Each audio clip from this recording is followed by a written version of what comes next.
आजकाल धावपळ आणि तणावपूर्ण जीवनामुळे अनेकांना चांगली झोप येत नाही. यासाठी दिवसभर व्यस्तता, रात्री उशिरापर्यंत काम करणे, मानसिक तणाव, रात्री उशिरापर्यंत मोबाईल आणि टीव्ही पाहणं असे काही कारणं आहेत. इतकंच काय तर चांगल्या झोपेसाठी बरेच जण औषधही घेतात, रोज रात्री गोळी खाऊन झोपतात.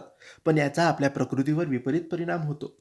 चांगल्या झोपेशिवाय लोकांना यश सुद्धा मिळत नाही, कारण हे लोक झोपेशी संबंधित समस्यांमध्येच गुंतलेले असतात आणि चांगले विचार मनात येत नाही.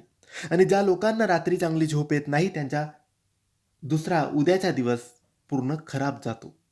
चांगली झोप प्रत्येक व्यक्तीसाठी फार आवश्यक आहे.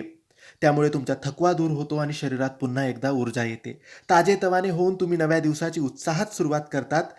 म्हणून चांगली झोप प्रत्येक व्यक्तीला लागणं हे अत्यंत महत्त्वाचं आहे. यासाठी हिंदू ज्योतिषशास्त्रामध्ये किंवा स्वामी केंद्रामध्ये एक मंत्र सांगितला जातो. हा मंत्र तुम्ही झोपल्या-झोपल्या बोलायचा आहे. समजा तुम्ही रात्री झोपलेले आहात आणि तुम्हाला झोप लागत नाहीये, तेव्हा फक्त हा मंत्र बोलत राहा.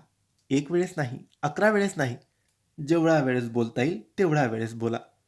आणि हा मंत्र बोलता-बोलता झोप कधी लागली, केव्हा तुम्ही झोपला, हे तुम्हाला कळणार सुद्धा नाही.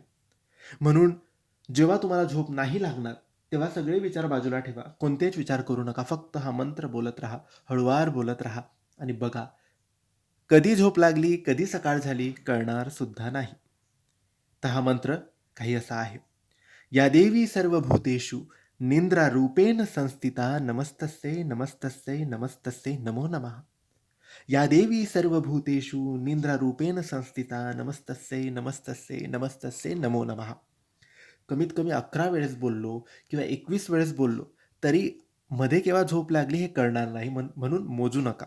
बोलत राहा, हळूवार बोलत राहा, डोळे बंद करून बोलत राहा. कधी गुंगी येईल, कधी झोप लागेल कळणार सुद्धा नाही. तर रात्री झोप येत नसेल तर हा मंत्र हळूवार बोलत राहा आणि बघा, अनुभव येतो की नाही.